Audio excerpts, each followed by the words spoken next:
والصلاة والسلام على سید الانبیاء والمرسلین وعلى آلہ واصحابہ وعترتہ وازواجہ وانصارہ واحبابہ الی یوم الدین۔ بسم اللہ الرحمن الرحیم۔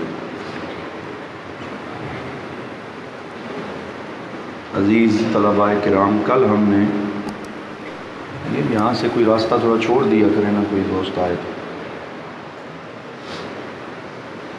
کل ہم نے گفتگو کی تھی مقالہ لکھنے کے حوالے سے چند اس کے بنیادی نکات پر، اور یہ ہم نے دیکھا تھا کہ مقالہ جو ہے وہ کیسے لکھنا ہے اور اس کی ظاہری شکل و صورت کیا ہونی چاہیے، اور مقدمہ جو اس میں ہے اس کے عناصر کیا ہیں، مقدمے کے عناصر کیا ہیں، اس پہ بات ہوئی تھی۔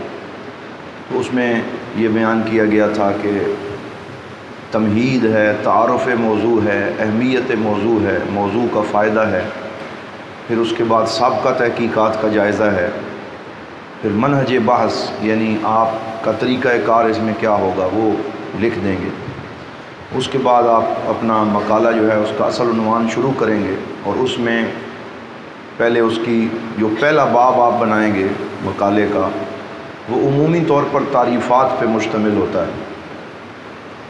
جو بھی آپ کا موضوع ہو، مثال کے طور پر اگر میثاق مدینہ اور اسلام کا سیاسی نظام، یہ ایک میرے ذہن میں بات آتی ہے کہ میثاق مدینہ اور اسلام کا سیاسی نظام، اگر یہ موضوع لے لیا جائے تو پہلے تو مقدمے کے عناصر آپ پورے کریں گے جو ہم نے بیان کیے۔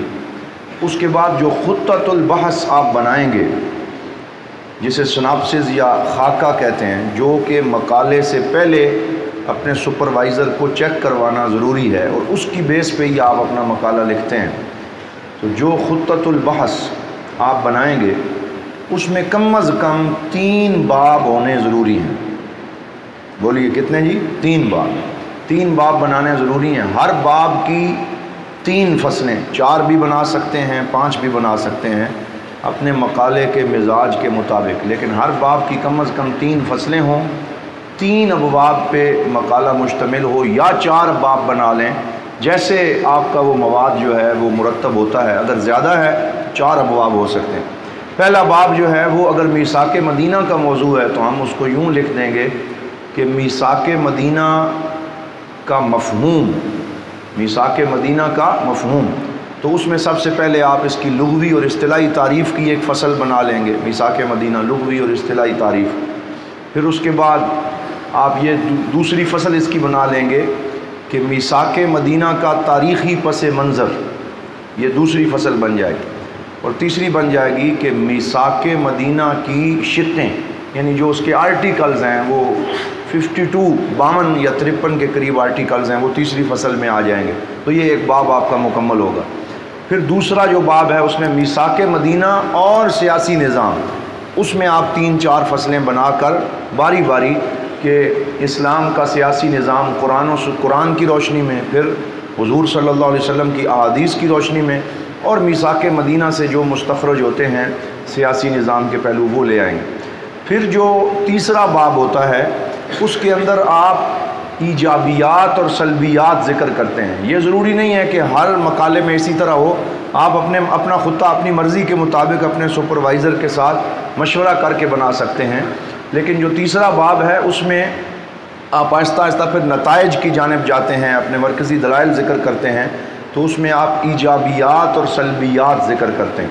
ایجابیات سے مراد ہوتا ہے پازیٹیو پوائنٹس، اور سلبیات سے مراد ہوتا ہے کسی بھی موضوع کے اندر جو ایک منفی تنقید کی گئی ہے اس تنقید کا جواب دینا، یہ سلبیات یعنی منفی پروپیگنڈے کا جواب۔ تو میثاق مدینہ کے حوالے سے جو پروپیگنڈا کیا گیا ہے کہ یہودیوں کو صحیح حقوق نہیں دیے گئے، یا اس میں پھر بنو قریظہ، آپ جانتے ہیں کہ ایک بنو قریظہ تھے اور بنو نضیر، 2 قبیلے مدینہ میں آباد تھے۔ تو بنو قریظہ کے یہودیوں کو غزوہ خندق کے بعد حضور صلی اللہ علیہ وآلہ وسلم نے حضرت سعد بن معاذ رضی اللہ تعالیٰ عنہ کے حکم پر ان کو جتنے ان کے جوان تھے یا مرد تھے انہیں قتل کیا گیا، اور باقی جو ان کی خواتین تھیں یا ان کے بچے تھے انہیں جو ہے وہ قیدی بنایا گیا اور پھر ان کو وہاں سے خیبر کی طرف بھیج دیا گیا۔ تو اس کے اوپر مستشرقین بڑا اعتراض کرتے ہیں کہ دیکھو مسلمانوں نے کتنی بڑی تعداد میں یہودیوں کا قتل کیا ہے اور آج تک وہ شور ختم نہیں ہوا، اور یہودی کہتے ہیں جی ہم نے وہ خیبر کا بدلہ لینا ہے، اور وہ اس پہ بڑے پلے کارڈ بھی اٹھا کے رکھتے ہیں۔ تو اس کے اوپر حضور ضیاء الامت رحمۃ اللہ تعالیٰ علیہ نے بھی دلائل ذکر فرمائے ہیں ضیاء النبی شریف کے اندر، اگر آپ پڑھیں دوسری یا تیسری جلد میں، جہاں پہ غزوہ خندق کا ذکر ہے تو وہاں تفصیل سے آپ نے لکھا کہ جن یہودیوں کو قتل کیا گیا ان کا جرم کیا تھا، اور اس جرم کی پاداش میں آج بھی جتنی عالمی عدالتیں ہیں وہ یہی سزائیں دیتی ہیں، اور یہ کوئی ایسی سزا نہیں تھی کہ جو عدل و انصاف کے تقاضوں کے خلاف ہو۔ تو بہرحال پھر ان دلائل کا ذکر تیسرے باب میں آئے گا، اور آخر میں نتیجۃ البحث یا خلاصہ کلام آپ ذکر کریں گے۔ یعنی دیکھیں پہلا باب اس میں 3 فصلیں، دوسرا باب اس میں 3 فصلیں، تیسرا باب اس میں بھی 3 یا 4 فصلیں بنیں گی، اور جب یہ آپ کے 3 ابواب بھی مکمل ہو جائیں گے، اوپر مقدمہ بھی مکمل ہو جائے گا، پھر آخر میں آپ خلاصہ کلام کے 2-4 صفحے لکھیں گے جس میں آپ کے پورے مقالے کا خلاصہ آ جائے گا۔ اس کے بعد آپ نتیجۃ البحث وہ لکھیں گے، تو نتیجہ جو مرکزی نتائج آپ نے اخذ کیے ہیں اپنے تحقیق کے وہ آ جائیں گے، اور آخر میں آپ لکھیں گے جو کل آپ کو بتایا تھا تجاویز اور سفارشات، تجاویز اور سفارشات۔ اب یہ اگر میثاق مدینہ کا ٹاپک ہے تو آپ اس میں تجاویز میں یہ لکھ سکتے ہیں کہ میں یہ تجویز دیتا ہوں یا یہ سفارش کرتا ہوں کہ اس مقالے کے نتائج کو ایک کتابی شکل دے کر یا میثاق مدینہ سے جو دروس حاصل ہوتے ہیں ان کو پاکستان کے نصاب تعلیم میں شامل کیا جانا چاہیے، اور ان کو ہماری نوجوان نسل کو پڑھانا چاہیے۔ یہ ایک تجویز ہے۔ اس طرح کی اور تجاویز اپنے موضوع کے متعلق آپ سوچ کے جتنی آپ تجاویز اور سفارشات اپنے مقالے میں لکھیں گے اتنی آپ کی وہ تحقیق زیادہ قابل قبول ہوگی، اور آپ کا سپروائزر اور آپ کی یونیورسٹی یا جہاں آپ اپنا مقالہ پیش کر رہے ہیں وہ پڑھ کے یہ سمجھیں گے کہ آپ صرف ماضی میں ہی نہیں گھومتے رہے بلکہ آپ نے ماضی کو حال کے ساتھ جوڑ دیا ہے، اور آپ نے جو زمانہ حال ہے اس کے اندر بھی اپنی تحقیق کو کنیکٹ کر دیا ہے، جوڑ دیا ہے، تو اس کا بہت زیادہ فائدہ ہو جائے گا۔ آخر میں پھر مصادر و مراجع لکھیں گے۔ مصادر و مراجع یعنی جن سے آپ نے اپنا پورا مقالہ جو ہے اس کے حوالہ جات لیے ہیں وہ ترتیب سے لکھیں گے، سب سے پہلے قرآن پھر حدیث، اور اس میں بھی الفابیٹک ترتیب رہے گی۔ الفابیٹک سے مراد یہ ہے کہ جو الف سے شروع ہو رہے ہیں ان کو پہلے لکھیں گے، جو با سے، اس طریقے سے آپ اپنے تمام مصادر و مراجع کو لکھ دیں گے۔ تو یہ تو ایک ڈھانچہ ہے مقالے کا۔ اب میں نے کل آپ کو کہا تھا کہ چند موضوعات کی طرف انشاءاللہ رہنمائی ہو جائے گی، تو اس میں میں 10-15 مرکزی موضوعات جو ہیں نا وہ بول دیتا ہوں، آپ ان کو دیکھ لیں، اگر ان میں سے کوئی موضوع پسند آئے یا اس سے ملتا جلتا کوئی موضوع، یا کم از کم آپ کے لیے ایک لائن واضح ہو جائے گی کہ ہمیں کن موضوعات کا چناؤ کرنا چاہیے۔ تو اس میں سب سے پہلے تو یہ ہے کہ اسلام کی آفاقیت، اسلام کی آفاقیت۔ آفاقیت سے کیا مراد ہے کہ اسلام صرف کسی ایک ملک کا دین نہیں ہے، کسی ایک گاؤں کا دین نہیں ہے، بلکہ اسلام پوری دنیا کا دین ہے، اور یہ ایک آفاقی مذہب ہے۔ یہ آفاقی مذہب ہے، یعنی حضور صلی اللہ علیہ وسلم جو دین لے کے آئے وہ تمام خطہ ہائے ارضی کے لیے اور تمام رنگ و نسل کے مسلمانوں کے لیے کافی ہے۔ حضور ضیاء الامت رحمۃ اللہ تعالیٰ علیہ اکثر یہ بات فرمایا کرتے تھے کہ میرے ادارے کے شاہین علماء کرام کا چیلنج یہ ہے، یا میں ایسے علماء تیار کرنا چاہتا ہوں جو اسلام کو بطور آفاقی مذہب پیش کریں، جو اسلام کی کوئی جزوی تعبیر پیش نہ کریں کہ صرف ایک دیہاتی سطح کے مسائل کو ڈسکس کر رہے ہوں اور فروعی مسائل میں الجھ رہے، نہیں، بلکہ میں ایسے علماء تیار کرنا چاہتا ہوں جو اسلام کی آفاقی تعبیر پیش کریں۔ اور آفاقی تعبیر سے مراد یہ ہے کہ اسلام کو بطور مکمل ضابطۂ حیات پیش کرنا، کمپلیٹ کوڈ آف لائف جسے کہتے ہیں، کمپلیٹ کوڈ آف لائف، مکمل ضابطۂ حیات۔ کوئی ایسا پہلو اسلام نے نہیں چھوڑا جس میں اسلام نے رہنمائی نہ فرمائی ہو، چاہے وہ مردوں کے مسائل ہوں، خواتین کے مسائل ہوں، غلاموں کے مسائل ہوں، سیاسی سطح کی رہنمائی ہو یا اخلاقیات کی بات ہو، تو ہر طرف اسلام کی جو تعلیمات ہیں وہ موجود ہیں۔ تو اس دور میں بھی اسلام کو ایک اپلیکیبل اور ایک ایسا جو ہے وہ آپ یوں کہہ لیں کہ جس کا نفاذ ممکن ہے تمام سطح پر ایسے دین کے طور پہ ثابت کرنا، یہ کوئی ایسا ٹاپک، یہ ضروری نہیں ہے کہ آپ اسلام کی آفاقیت یہ عنوان رکھیں، عنوان کوئی ایسا رکھیں جس سے اسلام کا عالمی مذہب ہونا ثابت ہو اور اس پہ آپ اپنی تحقیق پیش کریں۔ پھر جو اسلامی قوانین پر اعتراضات کیے گئے ہیں ان کا جواب، اس میں آپ اپنا ٹاپک لکھ سکتے ہیں، اسلامی قوانین پر اعتراضات۔ مثال کے طور پر اسلامی قانون میں سے ایک قانون ہے مرتد کی سزا، جی، تو وہ اسلام یہ کہتا ہے اور فقہائے اسلام یہ کہتے ہیں، احادیث پاک میں یہ حدیث ہے کہ من بدل دینہ فاقتلوہ، اس طرح کے الفاظ ہیں کہ جو اپنا دین تبدیل کرے، یعنی اسلام سے نکل کر کسی اور دین میں چلا جائے، پہلے مسلمان ہو تو پھر اس کی سزا جو ہے وہ قتل ہے۔ اب کیا ہر صورت میں ہی مرتد کو قتل کیا جائے گا؟ تمام مرتدین واجب القتل ہیں، یا اس میں فرق ہے کہ اگر خاتون جو ہے وہ دین چھوڑ کر اپنا وہ جاتی ہے تو اس کا حکم کیا ہے، مرد کا حکم کیا ہے، بچے کا حکم کیا ہے؟ پھر یہ ہے کہ کیا اسے توبہ کا موقع بھی دیا جائے گا یا فوراً ہی جیسے ہی پتہ چلے کہ یہ مرتد ہو گیا تو فوراً ہی اس کا سر اڑا دیا جائے گا؟ یا پھر یہ ہے کہ یہ سر اڑانے کا اختیار کسے ہوگا؟ کیا ہر بندے کو ہے کہ جسے بھی پتہ چلے کہ فلاں گاؤں میں ایک بندہ ہے وہ مرتد ہو گیا وہ جا کے اسے فائر مار دے؟ ایسا تو نہیں ہے، بلکہ اس میں امام اعظم ابو حنیفہ نے لکھا یستتاب ثلاثۃ ایام، 3 دن تک اسے توبہ کا موقع دیا جائے گا، 3 دن تک۔ اور بھی دیگر فقہاء نے مختلف آراء ذکر کی ہیں۔ اور پھر اس میں یہ بھی ہے کہ قتل کرنے کا اختیار کسی عام شہری کو نہیں ہے، کسی عام مسلمان کو نہیں، بلکہ اس کا اختیار قاضی وقت یا عدالت کے پاس ہے۔ تو یہ ساری چیزیں ان کو دیکھے بغیر انگریز اور مستشرقین اسلام پر سب سے بڑا اعتراض ان دنوں کیچڑ اچھالتے ہوئے یہ کرتے ہیں کہ دیکھو جی، اگر کوئی عیسائی مسلمان ہو جائے تو اسے قتل کرنے کا حکم کیوں نہیں ہے؟ اس نے بھی تو اپنا دین بدلا ہے، وہ بھی تو اسلام کی طرف آیا عیسائیت کو چھوڑ کر۔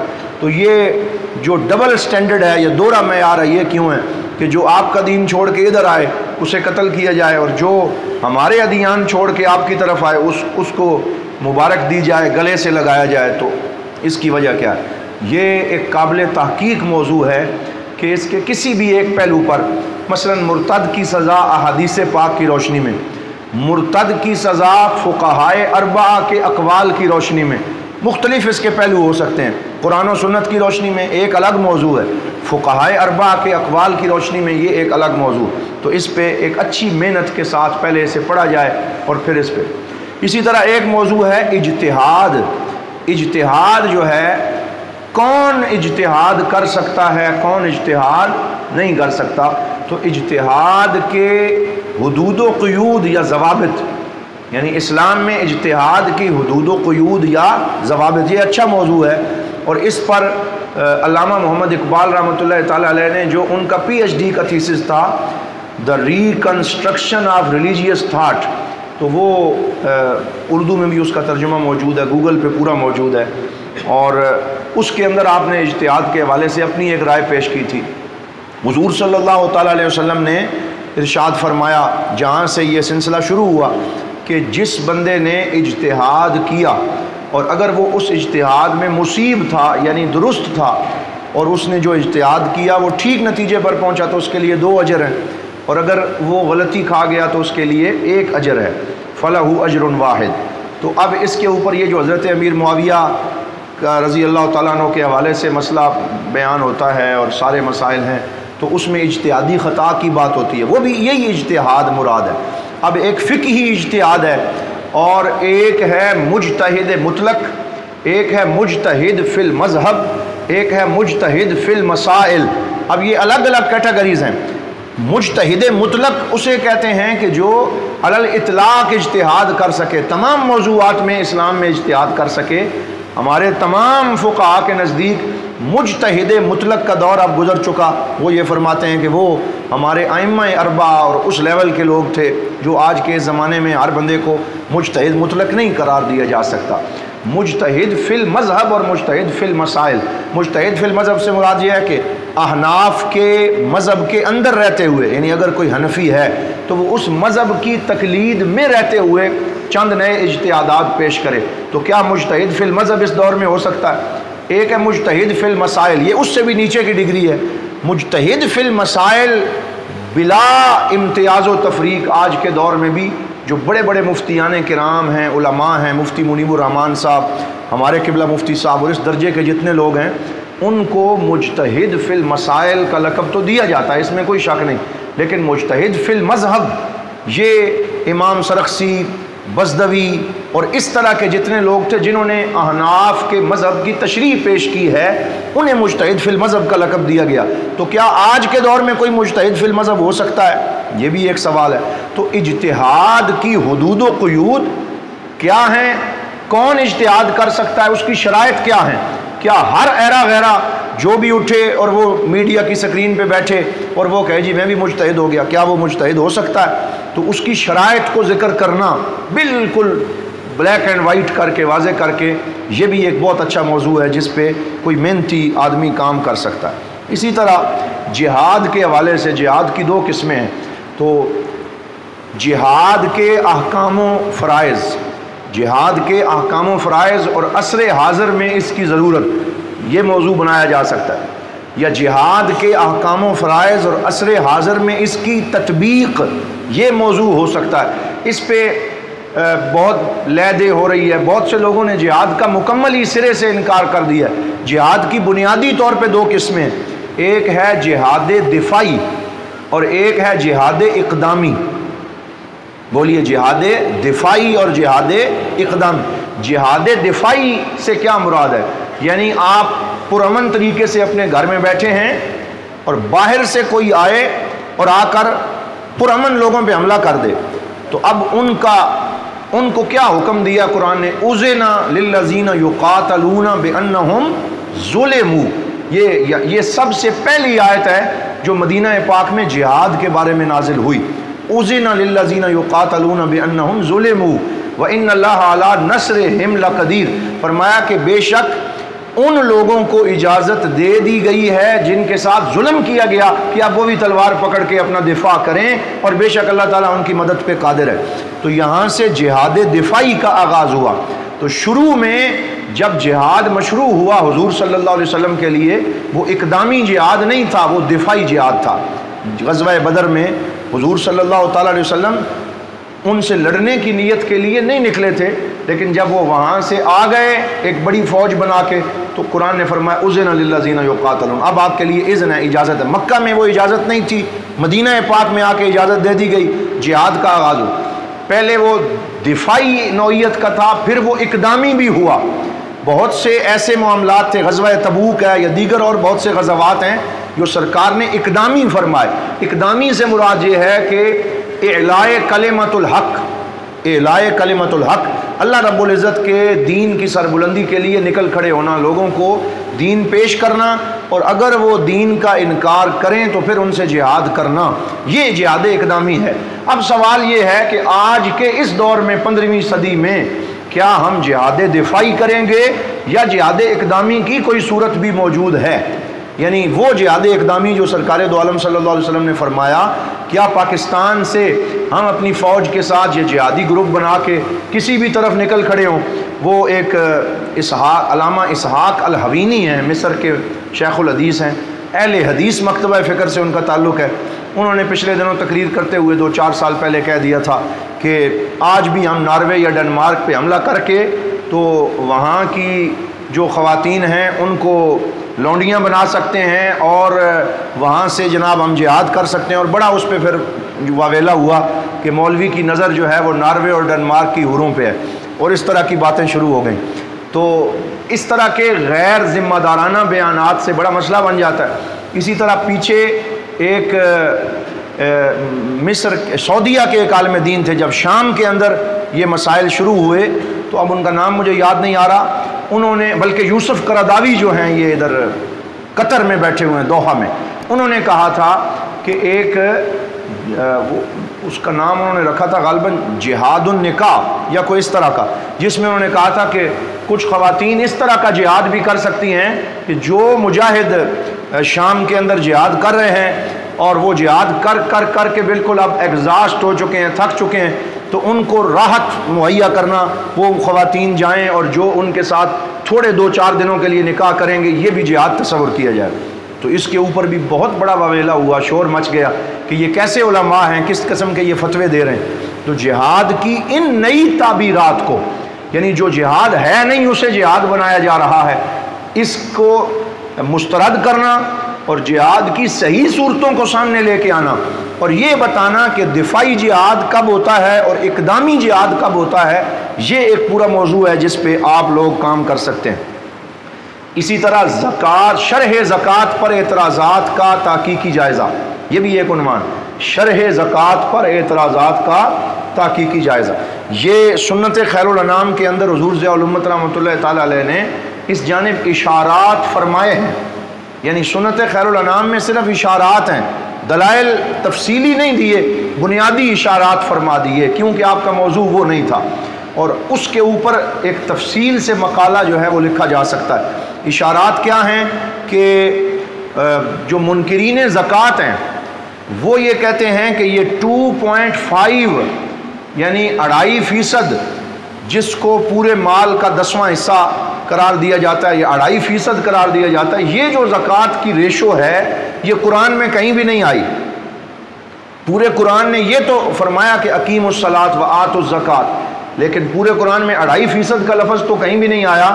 تو وہ یہ کہتے ہیں کہ زکوٰۃ جو ہے نا، یہ حکومت جو ٹیکس لیتی ہے، پاکستان کی حکومت شہریوں سے جو ٹیکس لیتی ہے، اسی کو زکوٰۃ کنسیڈر کیا جا سکتا ہے۔ ہم ٹیکس جو دیتے ہیں تو یہی زکوٰۃ ہے، یہ بھی وہ کہتے ہیں۔ دوسرا وہ یہ کہتے ہیں کہ حکومت وقت کو اختیار ہے کہ موجودہ حالات جو ملک کے ہیں ان کو دیکھتے ہوئے کسی سال چاہے تو 2.5% سے شرح کو کم کر دے اور کسی سال چاہے تو 2.5% سے زیادہ کر دے، اور کہیں جی اس دفعہ ملک کے حالات ٹھیک نہیں ہیں، اس سال زکوٰۃ 5% لوگوں نے دینی ہے، یعنی مال میں سے 5% دینی ہے، کبھی 2.5% دینی۔ تو یہ بات کرنا، حالانکہ حضور صلی اللہ علیہ وسلم حدیث پاک میں واضح طور پہ ارشاد فرما کے گئے کہ زکوٰۃ کی شرح یہ ہے، نہ اس سے کم ہو سکتی ہے نہ اس سے زیادہ ہو سکتی۔ تو اب اس کے اوپر پہلے ان کے اعتراضات کا ذکر کرنا، پھر احادیث پاک کی روشنی میں اور اقوال فقہا کی روشنی میں دلائل کا ذکر کرنا، یہ بھی ایک بڑا عمدہ موضوع ہے۔ تو یہ آج میں آپ سے وہ موضوعات ذکر کر رہا ہوں جن کا تعلق فروعی مسائل سے نہیں ہے، یہ نور بشر کے جھگڑے اور جو ہے وہ دعا بعد از نماز جنازہ اور یہ جس طرح کے مسائل میں ہم گرے ہوئے ہیں، یہ بھی مسائل ہیں لیکن یہ فروعی مسائل ہیں۔ اور اسلام کے اندر جوہری مسائل اور فروعی مسائل میں بڑا فرق ہے، یہ بات آپ یاد رکھیں، یہ آپ کو ساری زندگی انشاءاللہ کام دے گی کہ مسائل 2 طرح کے ہوتے ہیں، ایک ہوتے ہیں جوہری مسائل اور دوسرے کیا ہوتے ہیں؟ فروعی مسائل۔ جوہری مسائل سے کیا مراد ہے؟ جوہر کہتے ہیں اسلام یا کسی بھی شے کا اصل جس سے وہ شے بنی، جوہر۔ تو جوہری مسائل سے مراد یہ ہے وہ مسلمات دین جن کا انکار کرنے سے بندہ مسلمان نہیں رہتا، وہ مسلمات دین جن کا انکار کرنے سے بندہ مسلمان نہیں رہتا، وہ جوہری مسائل ہیں۔ مثلا عقیدہ ختم نبوت ہے اور اسلام کے ارکان خمسہ ہیں، اور اس کے علاوہ دیگر جو بنیادی چیزیں ہیں جس طرح وحی ہے اور جنت ہے، دوزخ ہے، برزخی زندگی ہے، یہ ساری وہ چیزیں ہیں جن کا انکار کرنے سے بندہ دائرہ اسلام سے خارج ہو جاتا ہے۔ تو یہ جوہری مسائل، جوہری مسائل کے انکار کا حکم اور ہے اور فروعی مسائل کے انکار کا حکم اور ہے۔ ہم میں سے شدت وہاں پہ پیدا ہوتی ہے جب ہماری مساجد کے بعض امام حضرات یا بعض مفتیان کرام فروعی مسائل کا انکار کرنے والے پر جوہری مسائل کے انکار کا حکم لگا دیتے ہیں۔ مثلا اگر کوئی آیا اور اس کی شلوار جو ہے وہ ٹخنوں سے بہت نیچے تھی تو اسی بات پہ اس کو اتنی سنا دی کہ وہ بیچارہ دوبارہ مسجد آنے کا نام نہ لے، یا پھر اگر کسی نے حی علی الصلاۃ پہ کھڑا ہونا تھا اقامت کے وقت تو وہ بیچارہ پہلے کھڑا ہو گیا یا بعد میں کھڑا ہو گیا، تو اس پہ اسے جلی کٹی سنا دینا اور بہت زیادہ اس کو توبیخ کر دینا یا اس کو ملامت اتنی زیادہ کر دینا کہ جتنی نہیں کرنی چاہیے، یہ فروعی مسائل ہیں، ان کے اوپر زیادہ فتوے لگانا جائز نہیں ہے، بلکہ ان میں اپنے کردار سے تبلیغ ہوتی ہے۔ فتویٰ وہاں پہ بنتا ہے اور شدت وہاں پہ جائز ہے، وہ بھی طریقے کے ساتھ جہاں جوہری مسائل کا انکار پایا جائے، وہاں کوئی مداہنت نہیں ہے، کوئی مصلحت نہیں ہے، کوئی کمپرومائز نہیں ہے، بلکہ وہاں سیدھی بات کی جائے گی، وہاں سینہ تان کے ہم کھڑے ہو جائیں گے۔ تو یہ میں اکثر مثال دیا کرتا ہوں کہ حضور ضیاء الامت رحمۃ اللہ تعالیٰ علیہ کے بارے میں ہمیں ہمارے اساتذہ نے بتایا کہ آپ کے پاس جب کوئی ایسا بندہ آتا تھا جس کی داڑھی نہیں ہوتی تھی، داڑھی منڈا کوئی آتا، تو بعض لوگ تو ایسے ہیں علماء کے جو اسی مسئلے پہ بندے کو اتنی سناتے ہیں کہ وہ آئندہ دین سے ہی برگشتہ ہو جاتا ہے۔ تو یہ بڑی شدت ہے۔ حضور ضیاء الامت کیا کرتے تھے؟ بڑے اچھے طریقے سے اس سے ملاقات کرتے، اس کے بارے میں کوئی بدگمانی نہ کرتے، اسے اپنی محبتوں سے نوازتے، اور جب وہ جانے لگتا آپ کا معمول اکثر یہ تھا کہ جس سے پیار ہوتا اور اسے بتانا ہوتا تو آپ اس کو دونوں ہاتھ ایسے جاتے ہوئے اس کی چہرے پہ پھیر دیتے اور کہتے کہ ٹھیک ہے آپ جائیں۔ بات نہیں کرتے تھے کہ داڑھی رکھو، بلکہ اپنے ہاتھ صرف ایسے پھیر دیتے تھے اس کے چہرے پہ، تو وہ اس کو ذہن میں بات کلک کر جاتی تھی کہ بزرگوں نے مجھے اشارہ دے دیا ہے۔ اور پھر جب وہ نائی کے سامنے بیٹھتا تھا تو اکثر اوقات وہ سوچتا تھا کہ اب یہاں پیر صاحب کے ہاتھ لگے ہیں، اب تو میں شرم کر ہی جاؤں، تو پھر وہ داڑھی شریف کی نعمت اسے نصیب ہو جاتی۔ تو صوفیاء اس طرح کی خاموش تبلیغ فرماتے ہیں، یعنی وہ فتویٰ بازی کم کرتے ہیں، کردار سے تبلیغ زیادہ کرتے ہیں۔ ہمارے پاس آج کل فروعی مسائل میں شدت زیادہ ہو گئی ہے، چھوٹے چھوٹے مسائل پہ اتنے فتوے لگا کے جھگڑے بنا دیتے ہیں۔ وہ میرے ایک دوست تھے قاضی محمد قمر الدین صاحب، ہمارے سینئر تھے، فارغ ہو گئے ہیں ادھر، آج کل تو بڑے مشہور خطیب بنے ہوئے ہیں راولپنڈی کے ایریے میں۔ تو بہرحال اس وقت ہمارے ساتھ پڑھتے تھے۔ یہاں ایک حجن نامی گاؤں ہے، وہاں وہ جمعہ پڑھاتے تھے۔ ایک دن جمعہ پڑھا کے آئے تو بہت مسکرا رہے تھے۔ میں نے کہا بھائی کیا ہو گیا؟ تو کہنے لگے کہ آج جب ہم صلاۃ و سلام پڑھ چکے جمعہ پڑھانے کے بعد تو دو بابے آ گئے گاؤں کے، تو ایک نے مجھ سے مسئلہ پوچھا دوسرے کو ٹیز کرنے کے لیے اور دوسرے کو سنانے کے لیے۔ بعض مسائل ایسے ہوتے ہیں کہ جہاں بندہ احقاق حق کے لیے نہیں پوچھ رہا ہوتا بلکہ دوسرے کو نیچا دکھانے کے لیے پوچھ رہا ہوتا ہے۔ تو اس نے بابے نے کہا کہ مولوی جی شریعت اور قرآن اس بارے میں کیا فرماتا ہے کہ جس بندے کی میلی، یہ دھوتی کو کہتے ہیں نا، یہ جو ہم نیچے کہ وہ اس کے ٹخنوں سے نیچے لمبی ہو اور زمین کے ساتھ لگ رہی ہو، تو شریعت شرع شریف کیا فرماتی ہے اس کے بارے میں؟ تو قاضی صاحب فرماتے ہیں میں فوراً سمجھ گیا کہ مسئلہ بتایا تو دوسرا بابا ناراض ہو جائے گا، یہ اس کو سنانے کے لیے کر رہا ہے۔ تو میں نے اسے فوراً کہا کہ اس مسئلے میں شریعت نے اور علماء کرام نے خاموشی اختیار فرمائی، تو یعنی بعد میں مسئلہ بتا بھی دیا، لیکن فی الحال اسے کہا کہ اس مسئلے میں شریعت خاموش ہے، یعنی یہ جو تم دوسرے کا دل دکھانا چاہ رہے ہو شریعت اس کی اجازت نہیں دیتی، مسئلہ پوچھنا ہے تو الگ پوچھ لینا، اس کا دل کیوں دکھا رہے۔ تو یہ بڑی ضروری باتیں ہیں کہ ہم جو دارالعلوم محمدیہ غوثیہ بیرا شریف کے فاضلین ہیں، ہمیں اس چیز کا خیال بھی رکھنا ہے، وہ ڈھا دے مندر تے ڈھا دے مسجد ڈھا دے جو کچھ ڈہندا، ایک بندے دا دل نہ ڈھائیں تے رب دلاں وچ رہندا۔ تو لوگوں کا دل رکھنا، ان کی داد رسی کرنا، کسی کی شخصیت اور کردار کی تعمیر کرنا، اور اس کو ایسے مسئلہ بتانا کہ مسئلہ بھی بچ جائے اور بندہ بھی بچ جائے۔ ہم مسئلہ بچاتے بچاتے بندے کو ہاتھ سے ضائع کر بیٹھتے ہیں۔ تو یہ بڑا ضروری ہے کہ یہ مصلحت نہیں ہے بلکہ یہ حکمت ہے۔ مصلحت اور چیز ہے اور حکمت اور چیز ہے۔ حکمت و دانش کی بہت زیادہ ضرورت ہے کہ انسان مسئلے میں بھی غلطی نہ کرے، مسئلہ بھی صحیح بتائے، لیکن جو فروعی مسائل ہیں اس میں انداز الگ ہونا چاہیے اور جوہری مسائل میں انداز الگ ہونا چاہیے۔ یہ بہت بنیادی بات جو ہے یہ میں آپ سے عرض کر رہا ہوں۔ تو زکوٰۃ کی شرح پر جو اعتراضات ہیں اس پہ ہو سکتا ہے۔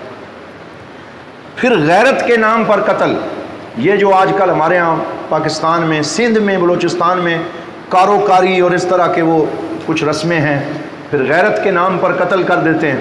یعنی اگر خاندان کی کسی عورت پہ کوئی دھبا لگ گیا یا اس کے بارے میں کوئی غلط پراپوگنڈا ہو گیا، اب پتہ نہیں وہ مجرم ہے بھی یا نہیں، اس کا بھائی آئے گا اور غیرت کے نام پہ اس کو قتل کرے گا۔ سندھ اور بلوچستان کے بعض علاقوں میں تو باقاعدہ اس پہ جو پاتال یا جسے پریوں کہتے ہیں اس کے اندر باقاعدہ قتل کا فیصلہ دے دیتے ہیں اور ان عورتوں کو قتل کر دیتے ہیں۔ تو اس کے اوپر بھی مستشرقین اور جو منکرین اسلام ہیں ان کے بہت اعتراضات ہیں، کام ہو سکتا ہے۔ اسی طرح خلا کے جو مسائل ہیں، خلا، اب آپ جانتے ہیں کہ خلا کے اوپر جو ہماری عدالتیں ہیں ان کی سٹینڈنگ اور ہے اور شریعت کی سٹینڈنگ اور ہے۔ مفتیان کرام اسلام کی روشنی میں جو بتاتے ہیں وہ تو یہ ہے کہ کنسنٹ آف ہسبینڈ، یعنی جو خاوند ہے اس کا اتفاق اور اس کی عدالت میں حاضر ہو کر وہ یہ کہے کہ ٹھیک ہے میں خلا پہ رضامند ہوں، پھر خلا ہوتی ہے۔ اگر وہ نہ کہے، رضامند نہ ہو یا عدالت میں قاضی کے سامنے حاضر نہ ہو تو شریعت یہ کہتی ہے کہ وہ خلا یک طرفی ہے، وہ درست نہیں ہے۔ لیکن آج کل پاکستان میں جو کچھ ہو رہا ہے، جو قانون نافذ ہے وہ غیر اسلامی ہے، لیکن اگر اس پہ کوئی مفتی اعتراض کر بیٹھے تو اسے پھر تھانوں اور کچہریوں کے چکر لگانے پڑتے ہیں۔ خود قبلہ مفتی صاحب ہمارے جو ہیں وہ بھی ایک عرصہ ایسا آیا کہ جس میں اس دشواری سے گزرے ہیں۔ تو یہ بھی ایک ایسا موضوع ہے کہ جس پر ایسے کہہ سکتے ہیں کہ خلا کے قوانین پر یا خلا کے متعلق اسلامی اور پاکستانی قوانین کا تقابلی مطالعہ، خلا کے متعلق اسلامی اور پاکستانی قوانین کا تقابلی مطالعہ، کمپیریٹیو سٹڈیز جسے کہتے ہیں، تقابلی مطالعہ آپ کریں کہ ایک طرف پہلے پاکستان کے قانون کی شقیں لکھیں، پھر اسلام کیا فرماتا ہے، پہلے باب میں اسلام کے بارے میں لکھ لیں، دوسرے باب میں پاکستانی قانون کی وہ شقیں آئین پاکستان سے لے کر آپ لکھیں، اور پھر اس کے بعد آپ تیسرے باب میں ان کا مقارنہ کر کے نتیجہ یہ نکالیں کہ اس میں کون کون سی شق خلاف اسلام ہے، کون سی شق جو ہے وہ اسلامی قوانین کے مطابق۔ اسی طرح فیمنزم کی تحریک، یہ بھی ایک آج کل کا اہم ترین موضوع ہے۔ فیمنزم کی تحریک، فیمنزم کسے کہتے ہیں؟ کوئی بندہ یہاں سے بتائے۔ فیمنزم، حضرت صاحب کوئی اونچا بول دیں جناب۔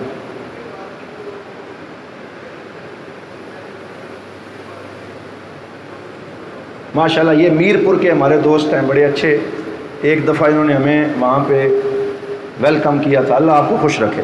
تو میں یہ گزارش کر رہا ہوں کہ فیمنزم تحریک نسوانیت، اس کا ترجمہ اردو میں کیا ہے؟ تحریک نسوانیت۔ تو نسوانیت یہ خواتین جو آج کل سڑکوں پہ پلے کارڈ اٹھا کے کھڑی ہوتی ہیں، میرا جسم میری مرضی والی آنٹیاں جنہیں کہتے ہیں، تو وہ ساری کی ساری جو ہے نا یہ فیمنزم کی پوری تحریک ہے۔ یہ پہلے امریکہ یورپ میں تھی، اور ان کو موم بتی مافیا بھی کہتے ہیں ہمارے لوگ سوشل میڈیا پہ، موم بتی مافیا، یعنی اگر کسی غیر مسلم کے بارے میں کوئی بات ہو تو فوراً اس کے نام کی موم بتیاں جلانا شروع کر دیتے ہیں، لیکن جہاں بھی اسلامی قوانین کی بات آئے تو وہ انہیں ظالمانہ محسوس ہوتے ہیں۔ اور یہ امریکہ اور یورپ سے تحریک چلی، وہاں بھی اس وقت زوروں پہ ہے، اور پاکستان میں بھی آنے والے سالوں میں شروع ہو گیا کام، اور یونیورسٹیوں میں باقاعدہ اس پہ انہوں نے بنا لیے ہیں، اپنے فارورڈ بلاک بنا لیے ہیں، اور وہ اسلام کے بہت سے قوانین، یہ 4 شادیوں کا قانون، پھر خاوند کی سپرامیسی جو ہے بیوی کے اوپر کے، الرجال قوامون علی النساء، یہ جو قرآن کہتا ہے، پھر یہ جو ہے کہ وہ ناقصات العقل والدین، یہ حدیث پاک میں آیا کہ عورتیں ناقصات العقل والدین ہیں۔ اب یہ بخاری شریف اور صحیحین میں بات آ گئی ہے، وہ اس کو اٹھاتے ہیں، وہ کہتے ہیں دیکھو جی کیسا اسلام ہے کہ مرد کو کامل عقل اور دین والا کہتے ہیں اور عورت کو ناقص عقل اور دین والا کہتے ہیں، تو عورت بیچاری کا کیا قصور ہے؟ پھر عورت کے بارے میں یہ کہ عورت جو ہے وہ خادم، یہاں تک وہ کہتے ہیں کہ خامد نے غلام بنا لیا عورتوں کو، اور یہ اسلام میں جو شادی ہے یہ شادی سراسر ظلم ہے، اور وہ سرے سے اسلامی قوانین کا انکار کر رہے ہیں۔ تو اس کے اوپر تحریک نسوانیت کا جائزہ یا فیمنزم کی تحریک کا جائزہ اور ان کے اعتراضات کا تحقیقی جواب، اس طرح کا کوئی عنوان بنا کر بہت سے پہلوؤں پہ بات ہو سکتی ہے، اس پہ 2-4 مقالے لکھے جا سکتے ہیں، کیونکہ یہ وقت کی اہم ترین ضرورت ہے۔ اس پہ ٹائم کیا ہو گیا؟ ٹائم میرا خیال ہے ابھی 10 منٹ ہیں۔ اچھا، اس پہ جو ہے نا جناب فیمنزم کے حوالے سے یہ جو ناقصات العقل والدین ہے، ایک دفعہ جب ہم الازہر میں پڑھتے تھے تو ہمارے ایک استاد تھے ڈاکٹر رافت عثمان صاحب رحمۃ اللہ تعالی علیہ وصال فرما گئے، ان سے میں نے سوال پوچھا تھا کہ یہ ناقصات العقل والدین کا ہم کیا جواب دیں؟ تو انہوں نے کہا اس کا جواب تو خود رسول اللہ صلی اللہ علیہ وسلم نے حدیث پاک میں دے دیا، ہمیں دینے کی ضرورت نہیں ہے۔ اور وہی جواب آپ ذکر کریں کہ جب سرکار نے ناقصات العقل والدین فرمایا تو کچھ صحابی کھڑے ہو گئے، انہوں نے عرض کیا یا رسول اللہ اس کا مطلب کیا ہے؟ تو حضور نے فرمایا کہ ناقصات العقل کا مطلب یہ ہے کیونکہ وہ اپنے گھر تک زیادہ محدود رہتی ہے، پردے میں رہتی ہے، اور اس لیے گواہی جو ہے وہ دے سکتا ہے بندہ جو خود موقع پہ موجود ہو، دیکھ رہا ہو، اور عقل کے اعتبار سے اس کو زیادہ صلاحیتیں بھی دی گئی ہوں۔ تو اس وجہ سے عورت کی گواہی جو ہے وہ مرد جہاں ایک گواہی دے گا، عورتیں 2 گواہی دیں گی تو ان کی گواہی ہوگی۔ یہ ناقصات العقل کا معنی ہے۔ اور ناقصات الدین کا معنی یہ ہے کہ مرد جو ہے وہ مہینے میں 30 دن نماز پڑھتا ہے، جبکہ خاتون جو ہے وہ مہینے میں 20 دن، 21 دن، 15، 16 دن، جیسا اس کا طبیعت اس کے مطابق وہ نماز کم دن پڑھتی ہے۔ تو یہ اس کے مقام میں کوئی کمی نہیں ہے، یہ اللہ تعالیٰ نے اس کو بنایا اس طرح ہے، تو اس کو رخصت عطا فرمائی ہے خاص طور پر، اور اس پہ کوئی گناہ بھی نہیں ہے۔ اگر وہ اپنے 20-21 دن پورے نماز پڑھ رہی ہے پاکی کے ایام میں، تو جتنا ثواب مرد کو 30 دن نماز پڑھنے کا ملے گا، اتنا ہی ثواب عورت کو ان 20 دنوں کی نماز کا ملے گا۔ تو اس میں کوئی ایسا اس کو ڈیگریڈ کرنے کا مفہوم جو ہے وہ موجود نہیں ہے۔ تو اس طریقے سے آپ اس پہ جواب دے سکتے ہیں، مقالہ لکھ سکتے ہیں۔ اسی طرح غیر مسلموں کے ساتھ تعلقات کی حدود و قیود، یہ بھی ایک موضوع ہے جو کہ وہی جو آج صرف ہم اس پہ موضوعات ذکر کریں کہ اسلام مکمل ضابطۂ حیات، تو غیر مسلموں کے ساتھ تعلقات کی حدود و قیود کیا ہونی چاہیے۔ مثلا آج کے دور میں جو ایک مسلمان ہے وہ یہودی یا عیسائی خاتون سے شادی کرتا ہے، تو کیا آج بھی اس کو اجازت ہے؟ اور اجازت ہے تو کن شرائط کے ساتھ ہے؟ یعنی قرآن تو یہ فرماتا ہے، قرآن کی 5ویں سپارے میں یہ آیت موجود ہے کہ تمہارے لیے کوئی حرج نہیں ہے، تمہارے لیے حلال ہے کہ تم ان کے گھروں میں کھانا بھی کھا سکتے ہو جو اہل کتاب ہیں، اور ان کی بچیوں یا خواتین سے شادی بھی کر سکتے ہو۔ اب قرآن نے تو اجازت دی ہے، لیکن کیا یہ اجازت مطلقہ ہے یا اجازت مقیدہ ہے؟ یعنی مطلقہ ہے یا مقیدہ ہے؟ اس پہ کوئی شرائط بھی ہیں، کوئی حدود و قیود بھی ہیں۔ حضور ضیاء الامت رحمۃ اللہ تعالیٰ علیہ نے ضیاء القرآن شریف میں اس آیت کی تفسیر میں لکھا کہ حرام لے ذات ہی نہیں ہے۔ کیا لکھا؟ حرام لے ذات ہی نہیں ہے، یعنی اپنی ذاتی حکم کے اعتبار سے قیامت تک یہ حکم جائز رہے گا، لیکن بعض مفسدات کی وجہ سے حرام لے غیر ہی ہے۔ حرام لے ذات ہی نہیں بلکہ حرام لے غیر ہی۔ اب حرام لے غیر ہی کیوں ہے؟ فرمایا کہ ہم اسے ناجائز تو قرار نہیں دے سکتے کیونکہ اسلام نے جائز قرار دے دیا، لیکن حرام لے غیر ہی اس لیے کہہ سکتے ہیں کبھی کبھی، ہر صورت میں نہیں۔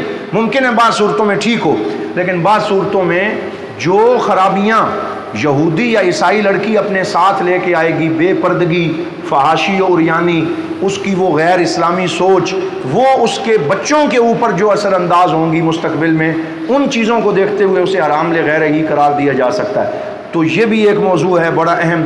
اس میں صرف شادی نہیں آتی بلکہ غیر مسلم جو آپ کے ساتھ کام کرتے ہیں دفاتر میں، یعنی کوئی آدمی اگر باہر کے ملک میں، بہت سے ہمارے دوست جاتے ہیں، تو غیر مسلموں کی دکانوں پہ کام کرنا، پھر اگر کسی غیر مسلم کے سٹور پہ وہ ایز اے سیلر کام کر رہا ہے، ایز اے سیلز مین کھڑا ہو گیا ہے، تو اگر اس دکان کے اوپر حلال چیزوں کے ساتھ ساتھ شراب بھی بکتی ہے کیونکہ وہ غیر مسلم کا سٹور ہے، تو کیا اس پہ مسلمان کام کر سکتا ہے یا کام نہیں کر سکتا؟ پھر اور بہت سارے اس سے مسائل جو ہیں وہ نکلتے ہیں۔ مثلا احناف کا اور شوافے کا اختلاف ہے کہ جو سودی لین دین ہے، یعنی سودی لین دین، وہ آپ حربی کے ساتھ، یعنی جو دارالحرب کے اندر ہے اس کے ساتھ آپ کر سکتے ہیں۔ یہ ایک قول امام اعظم ابو حنیفہ کی طرف منسوب ہے، کیونکہ وہ غیر مسلم ملک ہے اس لیے وہاں۔ تو اس قول کی تشریح کیا ہوگی؟ بعض لوگ اس کا غلط استعمال کر رہے ہیں، بہت ساری اس میں تعبیرات آ جاتی ہیں، اگر آپ محنت کریں گے تو اس پہ اچھا مقالہ ہو جائے گا۔ ایک اور موضوع ہے اسلام میں سفارتکاری کے اصول۔ اسلام میں سفارتکاری کے اصول اور سفیروں کے حقوق۔ سفیروں کے حقوق یعنی یہ سفیر حضور بھی بھیجتے تھے اپنے بنا کر بادشاہوں کو، اور دیگر بادشاہوں کے سفیر حضور کی بارگاہ میں بھی حاضر ہوتے تھے، اور ایک سفیر تو وہ تھا جو سرکار نے بھیجا اور بادشاہ جو تھا اس نے اسے قتل کر دیا، تو حضور صلی اللہ تعالیٰ علیہ وسلم نے فرمایا کہ تو نے میرے سفیر کو قتل کیا، میں تیری بادشاہی کو چاک کرتا ہوں۔ تو وہ بڑے برے طریقے سے بعد میں قتل ہوا اور اس کو سزا ملی۔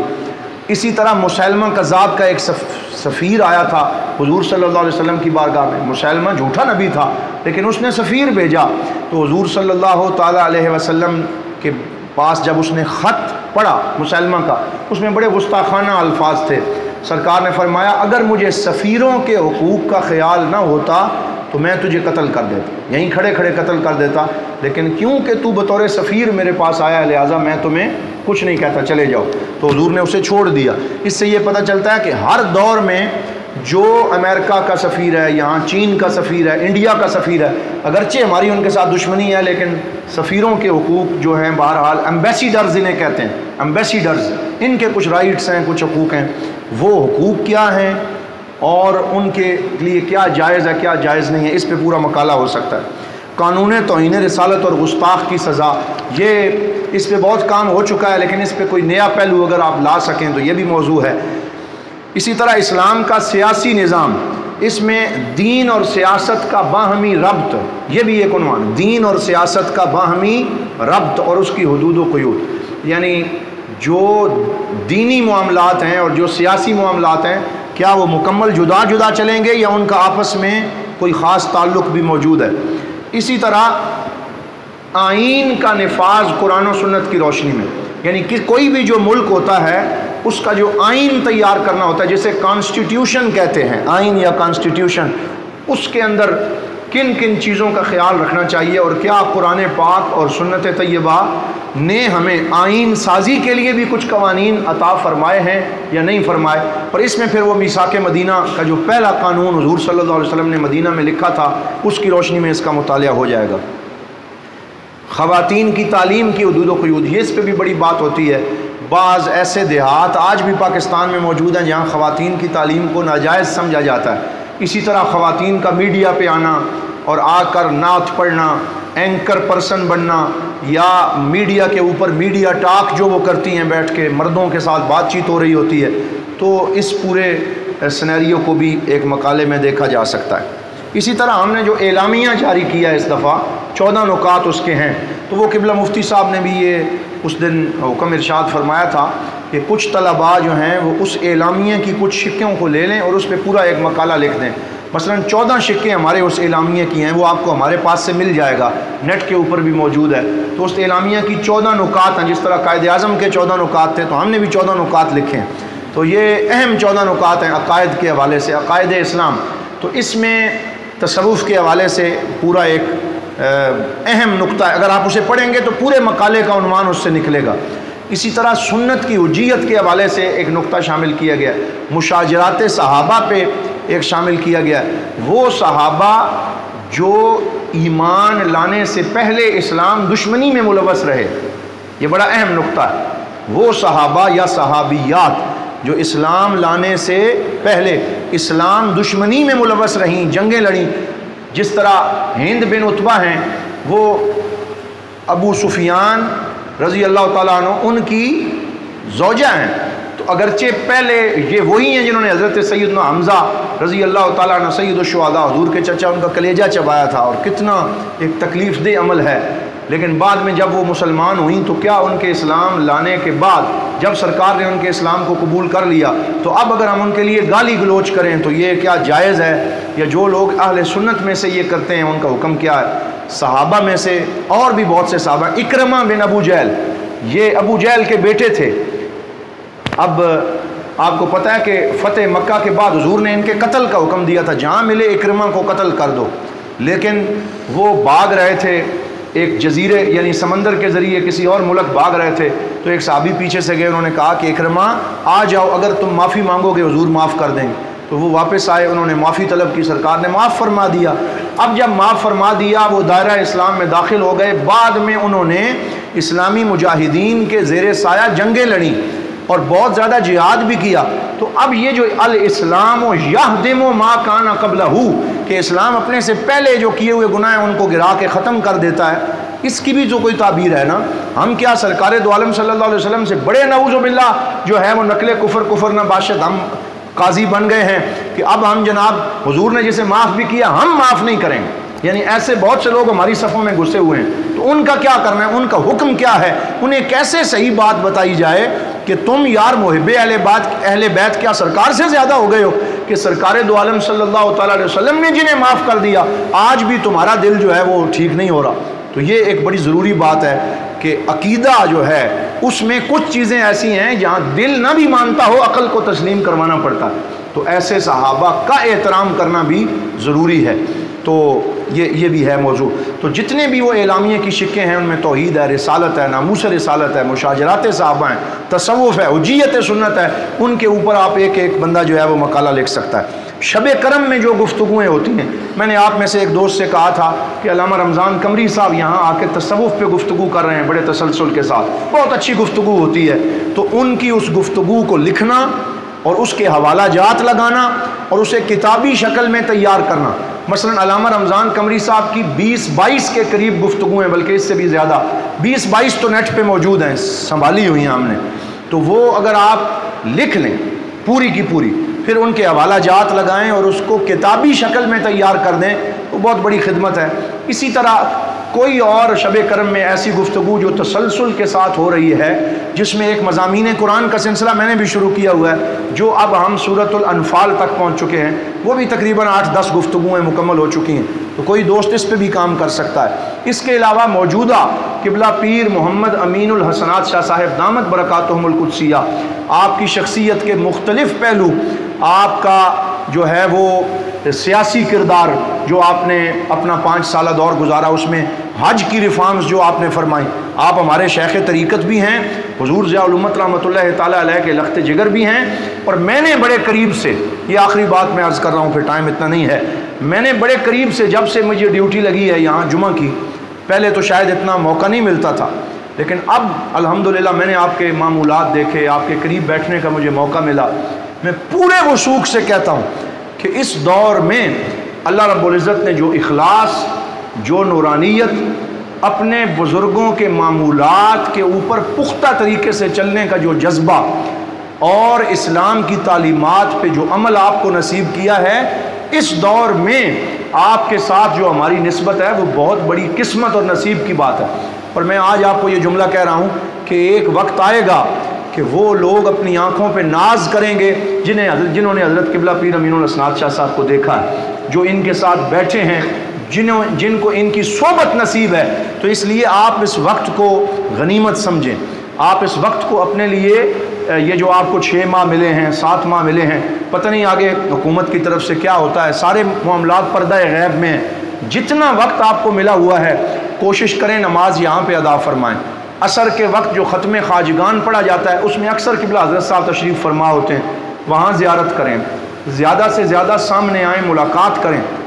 ملاقات کرنے سے بندہ بزرگوں کے ذہن میں آ جاتا ہے، کبھی کبھی ذہن سے دل میں بھی جگہ پا لیتا ہے، اور جو بزرگوں کے قلب و نظر میں آ جائے جب وہ ہاتھ اٹھاتے ہیں تو ساتھ اس کے لیے بھی دعا ہو جاتی، وہ بڑی برکتیں حاصل کر لیتا ہے۔ تو اس لیے اس کو آپ ایک مخلص مشورہ سمجھیں، یہ کوئی ایسی پروموشن نہیں ہے کہ جس کا مجھے حکم دیا گیا ہو کہ تم نے ضرور کرنی ہے۔ اصحاب اس سے بے نیاز ہیں، وہ آج تک اپنی تعریف میں کبھی کوئی جملہ سننا بھی گوارا نہیں کرتے، لیکن ہمارا یہ حق بنتا ہے کہ ہم جو اتنے بڑے آستانے کے ساتھ وابستہ ہوئے ہیں، آپ تشریف لائے ہیں، مختلف شہروں سے یہاں آئے ہیں، صرف یہ کتابیں پڑھ کے نہ جائیں بلکہ بزرگوں کا فیضان لے کے جائیں، ان کے قریب جائیں، ان کے پاس بیٹھیں، ان کی باتیں سنیں، مشاورت کریں، اپنا درد دل ان سے بیان کریں، تاکہ جب باقی زندگی بھی آپ اپنے اپنے شہروں میں جا کے گزاریں تو آپ کے اس آستانہ پاک اور اپنے مادر علمی کے ساتھ اپنے تعلق پہ ناز اور فخر آپ لوگ کر سکیں۔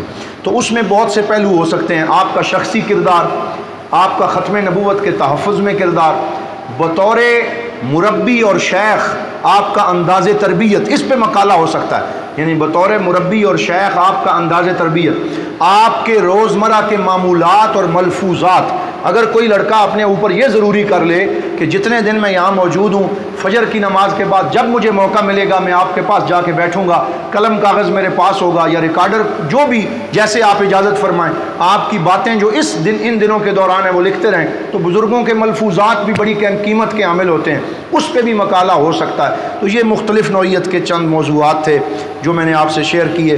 اسی طرح ضیاء القرآن شریف پہ ابھی بہت کام ہونا باقی ہے، یہ نہ سمجھیں کہ اس پہ کام ہو چکا۔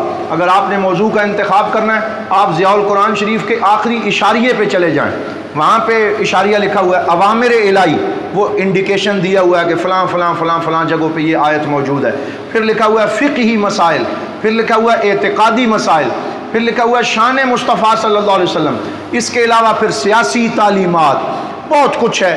آپ وہ اشاریہ دیکھیں گے تو موضوعی مطالعہ ضیاء القرآن کا کر سکیں گے۔ یعنی آپ یوں کہہ سکتے ہیں مثال کے طور پر کہ احکام جہاد تفسیر ضیاء القرآن کی روشنی میں، تو ہر جلد کے آخر میں اشاریے میں جہاں جہاد والی آیات ہیں وہ جمع کریں گے اور ان کی تفسیر کو مربوط طریقے سے لکھیں گے، اس پہ اپنا تبصرہ لکھتے جائیں گے، ایک مقالہ تیار ہو جائے گا۔ تو اس طرح یہ ایک میں نے مثال دی ہے۔ اسی طرح مثال کے طور پہ عقیدہ ختم نبوت تفسیر ضیاء القرآن کی روشنی میں، اور اس طرح موضوعات کی تناظر میں آپ اپنے مقالہ جات کو ترتیب دے سکتے ہیں۔ بہت سی باتیں تھیں لیکن جو ہو سکیں وہ کر لی گئی ہیں۔ ابھی میں نے کچھ لکھے ہوئے تھے، آپ کو بتانا ہے، کبھی پھر کسی ملاقات میں بتاؤں گا کہ انٹرنیٹ سے استفادہ کرنے کے کیا حدود و قیود ہیں۔ یہ بات یاد رکھیں، کچھ لڑکے جب مقالہ لکھتے ہیں تو وہ اقتباس جو ہے وہ 10 صفحے لمبا اقتباس ڈال دیتے ہیں۔ یعنی حضور ضیاء الامت ضیاء القرآن میں لکھتے ہیں، کیا لکھتے ہیں؟ آگے پورا مقالہ ہی وہ لکھا ہوا ہے۔ یہ تو ظلم ہے نا یار۔ یاد رکھیں، جب آپ کا مقالہ چیک ہوگا، ایک اقتباس جو آپ مقالے میں شامل کریں گے وہ 6 یا 7 سطروں سے زائد نہیں ہونا چاہیے، یہ قانون ہے۔ 6 یا 7 سطروں سے زائد ایک اقتباس آپ کا نہیں ہونا چاہیے۔ آپ ایک اقتباس لکھیں، مثلا علامہ غلام رسول سعیدی شرح صحیح مسلم میں فرماتے ہیں، آگے انورٹڈ کاماز وہ شروع کر دیں، 2 نقطے لگانے کے بعد، تاکہ پتہ چلے کہ یہاں سے اب آپ کی عبارت نہیں ہے، اب علامہ غلام رسول سعیدی صاحب رحمۃ اللہ تعالی علیہ کی عبارت ہے۔ وہ آپ لکھیں 7 یا 6 لائنیں، 5 لائنیں، وہ لکھنے کے بعد کامہ بند کر دیں، پھر نیچے خود لکھیں۔ یہ آپ احباب نہیں کرتے، ہمیں آپ سے گلہ ہے پچھلے سالوں سے بھی، کہ آپ مقالے میں نظر ہی نہیں آتے۔ مقالے میں علامہ غلام رسول سعیدی بھی نظر آ رہے ہوتے ہیں، علامہ کاظمی بھی نظر آ رہے ہوتے ہیں، حضور ضیاء الامت بھی ہوتے ہیں، آپ کوئی نہیں ہوتے۔ تو ہم تو مقالے میں آپ کو ڈھونڈتے ہیں کہ آپ کہاں جلوہ فرما ہے۔ تو ان اقتباسات کے درمیان کہیں آپ کو ہونا چاہیے، ربط پیدا کرنا 2 پیراگرافوں میں۔ یہ فرماتے ہیں، اور دیکھیے کتنا خوبصورت ارشاد ہے، اور اس ارشاد سے یہ مسائل مستنبط ہوتے ہیں، اور آپ نے یہ فرمایا، آپ کا مقصد یہ تھا، آپ کے اس اقتباس سے یہ مسائل مترشح ہوتے ہیں۔ آگے آپ وہ مسائل لکھیں، پھر آپ کسی دوسرے اقتباس کی طرف جائیں، پھر بھی ہم مانیں کہ ٹھیک ہے آپ نے تسبیح کے ان موتیوں کو جوڑا ہے، اور آپ نے ایک پہلو میں ایک دھاگے میں کوئی چیزیں پرو کے لائیں۔ آپ تو جناب وہ سارے اقتباسات کی ٹوکری ہمیں دے دیتے ہیں، وہ تو ہم خود بھی پڑھ سکتے ہیں۔ لہٰذا آپ مہربانی فرما کر اپنا وجود مقالے میں ضرور ثابت کریں کہ ہم بھی تو پڑے ہیں راہوں میں، اور ہم نے بھی کچھ لکھا ہے۔ اللہ تعالیٰ آپ کا حامی و ناصر ہو۔ والسلام علیکم ورحمۃ اللہ وبرکاتہ۔